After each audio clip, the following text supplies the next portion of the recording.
happy Sundays, good morning. How many of you are new to the event today? How many of you weren't here yesterday? Right, okay, well, we'll do some of the questions that we did yesterday, but we'll try not to repeat the same interview. It gives me enormous pleasure to welcome John Rice to Weekend of the Dead for the very first time.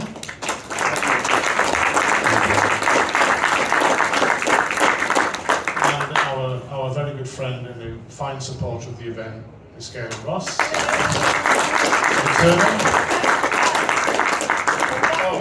And Colin the Caterpillar. We will not be taking questions. We'll not be taking questions. Gaylen has suddenly discovered Collins.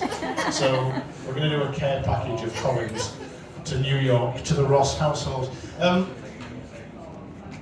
Gaylen, you said something in yesterday's interview about deciding to take a different direction in your career, and you were very wet and very cold on the set of Creepshow, and you recognised that George was very warm and very dry. Yes.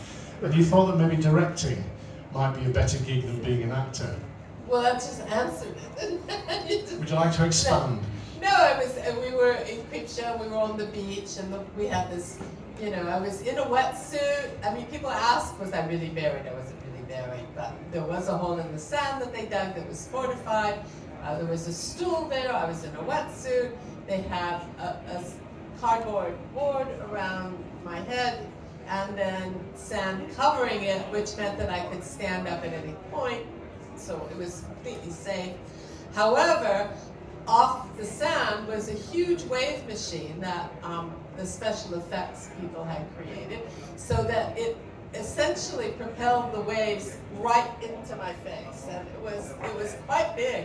And so when George would yell action, the waves would come, the waves would start coming, and the water, I think we had a safe word, I can't remember what it was, so when I was screaming, he understood when I was acting and when I was going to really drown. Or it was too much. I was never going to drown, but it was too much weight. So I would be doing this over and over again, and it was, and I saw George off to my side, sitting very calmly, cross-legged on the beach in his parka, enjoying the whole thing. And I said, it looks a lot better on that side of the camera.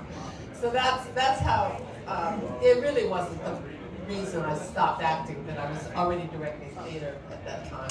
And then I started working in documentary film. But Creepshow was sort of the last of it. We had a good time there. It was a lot of fun.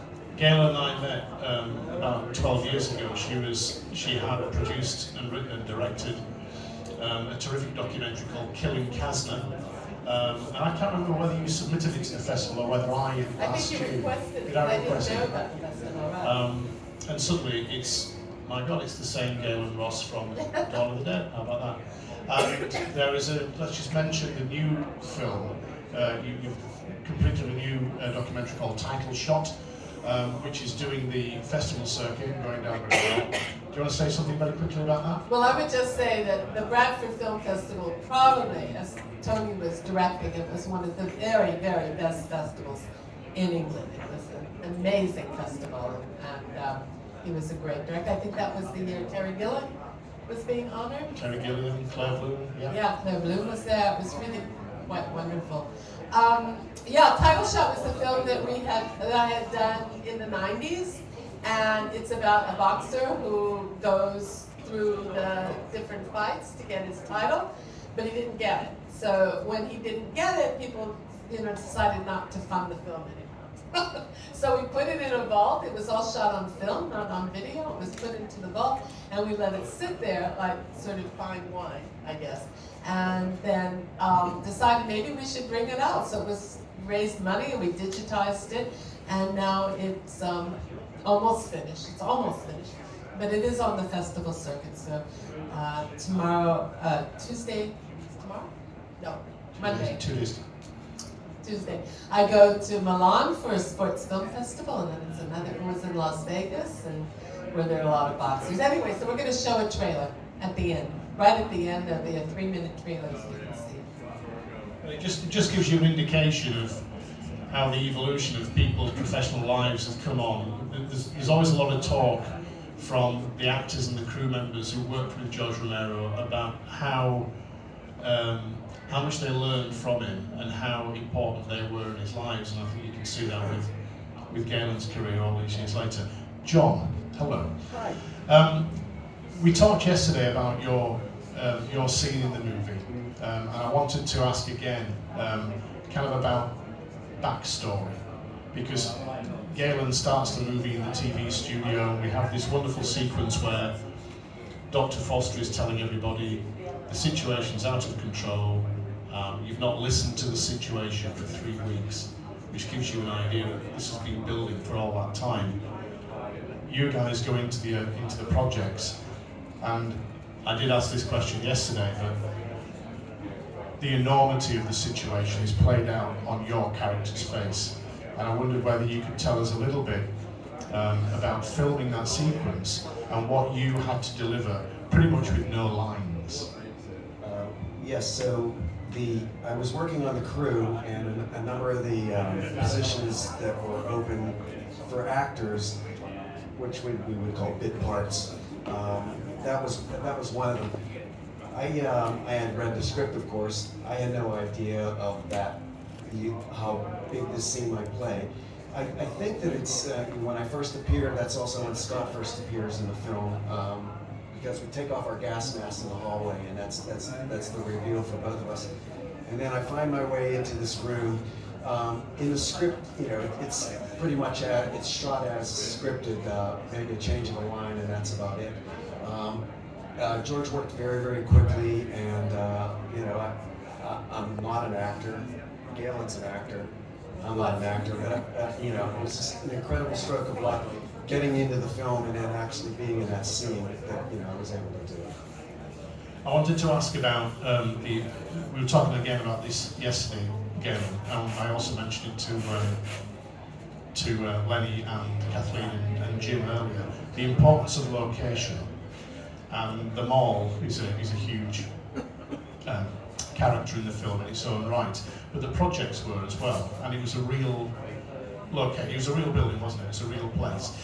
Just before we come on to Gaylen, can you tell us a little bit about shooting there, what it was like, the vibe, the atmosphere, the milieu of the background? Sure, it was. So it takes place in film-wise. It's supposed to be in Philadelphia, but it was shot in Pittsburgh, in a part of Pittsburgh called Hazelwood. It was public housing built during World War II for workers, and it had been abandoned at that point. So what you see inside there is, the conditions that had come down, the peeling paint, and it was devoid of any people, and it was available as a film set. So colder than, it wasn't heated, and this was a very cold late fall when it was shot. So, a lot of things for filmmaking, location adds so much. If you don't have the right set dressing, that's just something that's on there that brings a lot out. And this, really worked because, it was what it was supposed to be, basically. It didn't have to be dressed in any way. It wasn't a set built in a soundstage. So, you could get in there and you sort of felt, what is this place, and why are these people here, and are they really real, or are they alive? Yeah, so it works really well for the film. In terms of acting, it was, it was fine. It was a great location. Great to work there. All adds together, doesn't it? Yeah. I suppose. Gaylen, Savini was saying yesterday that they have free reign in the mall. They had access to the shops. They could do pretty much what they wanted. You were there throughout.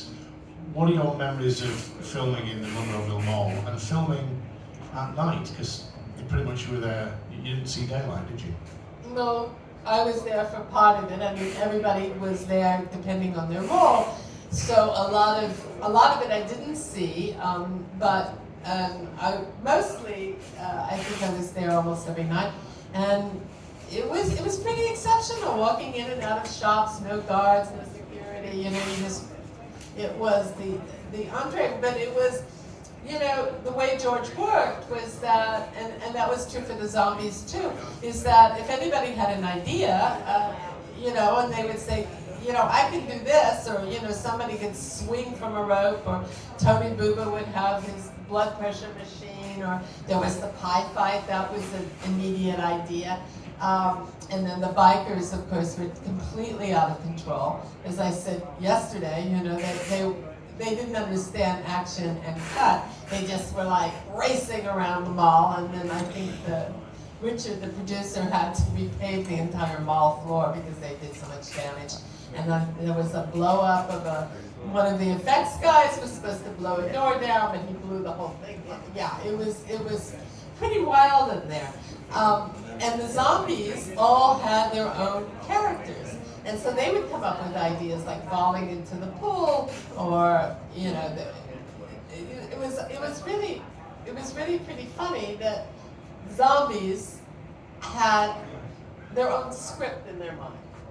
You know, George didn't really create it. He said, you're a zombie and you walk slow and you're looking for food, and that was sort of it. And then everybody came with their own idea of costumes and their makeup that they created there. And then they had their inner life, the inner life of the zombie. John, you were also on the crew, you worked on continuity. I can't remember what you said yesterday. Did you work on continuity on the second half of the film, not on the first half? Yeah, it was, as I remember it, George came up to me and said, hey man, are you hip to screen direction? You know, I studied editing at university because I went to film school. And I said, well, it ran through my mind. And I knew I'd better answer yes because it meant a promotion on the film. So I said, yeah, and then I had 2 weeks to go back and look at a textbook from college and just make sure I knew what I was doing. So yeah, so that put me next to the camera for the entire second half of the shoot in the mall. Yeah, it's funny. Continuity has to do with, you know, for those of you, screen direction. Things aren't shot in sequence necessarily, so if somebody's moving from left to right in one scene and then you pick it up later, you need to have that person moving from left to right instead of right to left, otherwise, you know, why are they going this way? You know? So that's those kind of things. What was that person carrying? All that sort of stuff. So that's what I did on the second half, which was, you know, fantastic bump up for me. What insight can you give us, given that you were Johnny on the spot, you know, you're with Romero all the time? Are there any memories that jump out at you from that job, not from the acting element, but from that job as continuity? Things that you remember, you know, given that you have a unique viewpoint? Well, yeah, I mean, the thing about George is that he was so approachable, and, you know, there'd be times when all sorts of chaos come around and you know, downtime. You'd look at him and he'd give you a smile. I mean, he was like, you know, he wasn't aloof. He wasn't, maybe, you know, he was focused, but he was a very accessible person. I had the one thing that I remember, and it was kind of a little bit of a funny story. When they were shooting the scene with Tom Savini and Lenny Leese with a machete, so they had the one shot. It's filmed in reverse, so the machete's on his head and pulled off, and then the film's printed backwards, so it looks like it's coming down like this. So the camera was over for Lenny. For Tom, it needed to be over Lenny's left shoulder, because for Lenny it was over Tom's right shoulder. And they set the camera up on the other side, and they're looking at it and they're getting ready to roll. And this is going to be this scene with the blood squirting out and everything. And I'm looking at it, I'm thinking, no, it's the wrong side. And I said, cut! And it's like, and I looked around, and Mike Gornick, the DP, looked at me and said, and I'm thinking, oh my God, I'm getting fired. And George said, well, what man? He says, I think we got to get the screen direction right here, you know, because there is another angle too, where the eyes meet. So I was, you know, a bit cheeky, I guess, as the Brits would say. Another director would have given you a real bollocking for that. Yeah, George didn't, did he? Yeah, you never say cut on the set. That's the director's. I didn't know that. It was like a rookie mistake of the first order. But I made it through, I guess. you made it through. I'm going to open it up to questions in a minute, so if anybody has a question in the audience. I would just add, I think when we're talking about improv, it wasn't just the zombies, it was the actors too. I mean, Scotty going down the escalator, that was his idea. Most of the montage scene in the mall were improvised. I mean, me sitting there with makeup and the gun, that was like totally came out of, just fantasizing what she would do. The guys at the bank, with the money. And George loved that. I also remember, and nobody's ever talked about it, do you remember the fire? It must have been Creepshow. Were you working on Creepshow? I did not. Creepshow, there was one scene inside, it was a set, and suddenly I knew I was standing there. I thought it was dawn. It's dawn, it's upstairs. Yeah, it was dawn, and I was smelling smoke, and it was like the smoke, and you're in character, and you don't want to break character because the camera's rolling, and I'm smelling smoke, and then I start to see smoke coming through the set wall, and then the crew started to notice that we were on fire, which could have been pretty terrible given, the set conditions, but George just sat there. He just sat there, and he let the crew take care of the fire. And there was absolute calm. It was really interesting. And I was watching George through the whole time. And I thought that's really, one, it's a trust in the crew. And two, it's the central nature of George. You don't panic. You just don't panic. But I was panicking. I was like, yeah. But George just sat there and let people do what they had to do. You don't remember that? I don't recall. Any questions for anyone? No questions? One of the things that you've talked about in the past, Gaylen, is it was quite a macho film. You had the guys doing what they were doing. You said at one point to George, she's not going to be a screamer.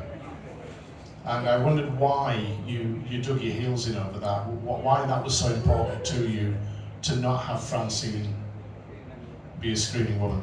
Well, I didn't really understand that it was a horror film until I saw Night of the Living Dead. We did a screening in New York with the cast, and we're all watching it, and I'm looking at it, and I'm going, there's choices here to be made. Either you are running away afraid, or you're crying and screaming. And I said to George then, it was before we even started shooting, I said, if I do this, I don't want to be the frail woman who is being protected by the guys, and she's screaming or she's running. And he said, okay, okay. And then when we were in Pittsburgh, there was the one scene where we were at that airport, we're refueling in the helicopter, and the zombie was in the barn or something. And that was the most difficult one because I didn't know what to do. There was nothing for me to do there. David was supposed to be attacking the zombie. And I said, I'm not screaming. I think he dubbed in screaming later. He managed to get it in later in the soundtrack. But what it involved was that as we were filming in the mall, I said, George, this is not going well, in terms of the power structure here. And the guys are all bonding, and she's being, she's pregnant, she's like left up there, nobody. And I said, we need another speech for her. And so George went back to the typewriter. And that's when he came up with that whole scene, which I love. It's when I would have made you all breakfast, but I don't have my pots and pans. And you have to teach me how to fly the helicopter, and all the guys are rolling their eyes. But George created that. So, he took care of that. And then, of course, later on, it became a natural thing for women to be the protagonists and the only ones, like in Alien and Terminator. And that changed the whole, not from my film, but the whole temperature of the film. The roots of it are with Fran, aren't they, really? Well, I don't know, but I mean, there were strong women characters, and they were being written for, and they weren't the sidekicks. There's the kind of aftermath of that speech when you say pots and pans, where you say, I want to say in this, there's four of us, okay? And then there's a great standoff between you and Ken. And Ken says, we're going out. and you're not coming with us, and you won't come with us till you learn how to handle yourself. Right. So I want to talk about guns, because the next thing is you get the rifle, you're on the roof, and you're shooting the zombies. You also have several weapons in the scene that you're in. You've got your rifle, you put the rifle down, you grab the shotgun doesn't work, and then you blast the hell out of the zombie with a magnum, it looks like. Forgive me, because I'm going to be sexist. As a man, were you proficient with weapons prior to the movie, or did you have to learn? And Gaylen, did you learn on the job, so to speak?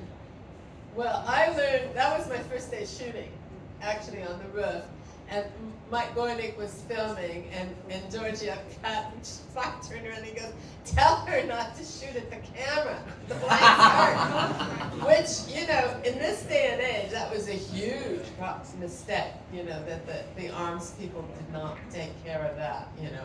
Luckily, Mike survived it, but the one funny story, though, is that I think it was when the film was opened in New York, and I decided to just sneak in and, you know, go watch it. And it was after the opening, it was just, you know, there, and there was a balcony in the theater, and the audience was really vocal. They would talk to the screen. And so when I'm there and I'm weak, and there's guys that are trying to decide what to do with me, which was outrageous, that Ken said we can take care of the pregnancy. Oh, give me a break. But you know, the audience is yelling, "Leave the bitch, leave the bitch." And I'm sitting there, and I go, "Just dump her." And they're screaming, and I just react. I go, wait, she gets better. And they all turned around. it freaked them out a bit. But and then, of course, when I come out with the gun, then, you know, it's like, yeah. And you, John, did you know about guns? I maybe shot a rifle once and a pistol once. I mean, I played with guns as a kid, but it was not part of, you know, my family weren't hunters or anything. So yeah, it's you know, you don't grow up in America watching movies and television shows and not see how guns are handled. So I knew that much, and there were armorers on the set. But, Yeah, well. yeah, not like they are today, but they were still called armorers. Clayton Hill, I think. How much time No, have it I was left? Gary. No, Gary and Don. Clayton Oh, was it? that. No, yeah, no. There were two guys that were running. Gary Zeller? Gary Zeller and Don is, you know, but they were doing the explosives and the guns. Right, please. Any questions from? Yeah. This question's for Gaylen. They were touching upon it yesterday that they had an alternate ending to the movie that you died, and I know it's George's movie, but are you happy with how they left the movie as a happy ending, or do you wish they would have put in an alternate? Well, the fact that everybody would die at the end of Dawn, I think was way too depressing. So I think George decided that, and then I agreed. You know, I mean, it was, you know, who knew how far I would fly, given that I was driving the helicopter? But, you know, there was a shot that we would get out. You know, I think that was all. All these horror films can do, most of them, is give some iota of hope, right? That there's some possibility. You go to some gated community that's protected from zombies, or, you know, something happens. But I think the idea of hope was a good thing. My wife's a better driver than me. I would imagine you would have got further than Friday would. Quick final question. John, as we came off stage yesterday, you told me how you were cast.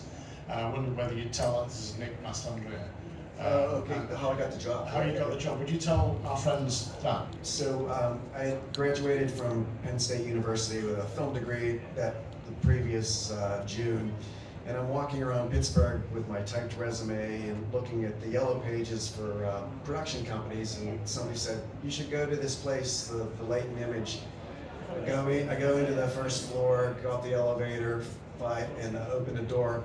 And there sitting at the desk is a fellow I went to high school with, Nick Mastandre, who worked on the film and worked on a lot of Romero films. And I thought, that was my great stroke of luck that, my resume got on the top and I got a job out of that, which is, I never had to look back from there, which is wonderful. You see, sometimes it's not what you know, it's who you know. And the final question is for John again. How many of you, in watching the movie, have thought that one of the characters in the film, where am I going with this? I'll try again. The sequence of the SWAT assault on the projects involves somebody saying, I'm giving you 3 minutes, Martinez. The guy next to him in the hat, people often think is John Russo, who wrote Night of the Living Dead. It's not John Russo, is it, John? No, it's Joseph John Rice, my father. Your dad? Yeah, exactly. How did that happen? So I was, in the first half of the film, I was helping cast extra parts, and I had lined up this fellow who was a bartender named Artie, who was from my dad's local bar. And it was very, very cold, and Artie called up Artie and told him when he needed to show up. He says, yeah, I'm not gonna make it, it's too cold. And I thought, oh my God, I'm gonna get fired.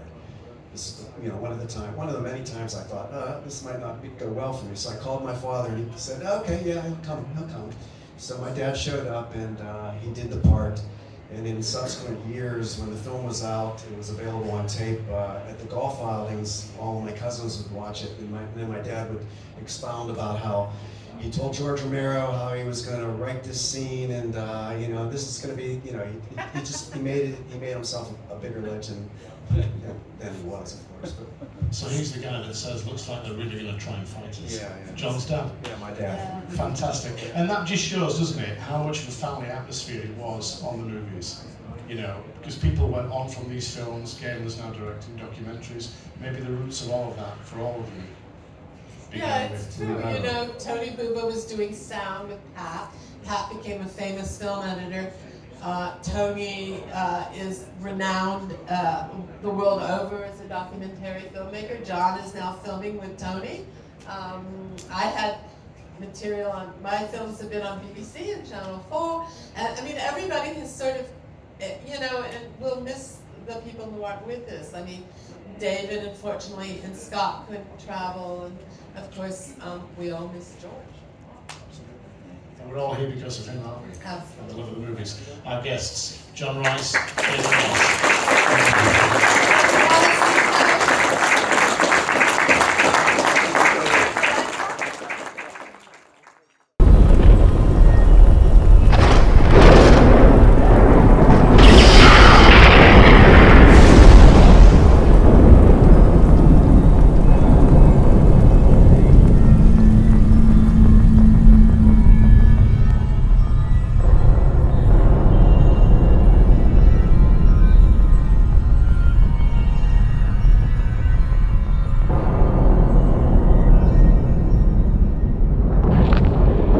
Coming to get you, Barbara.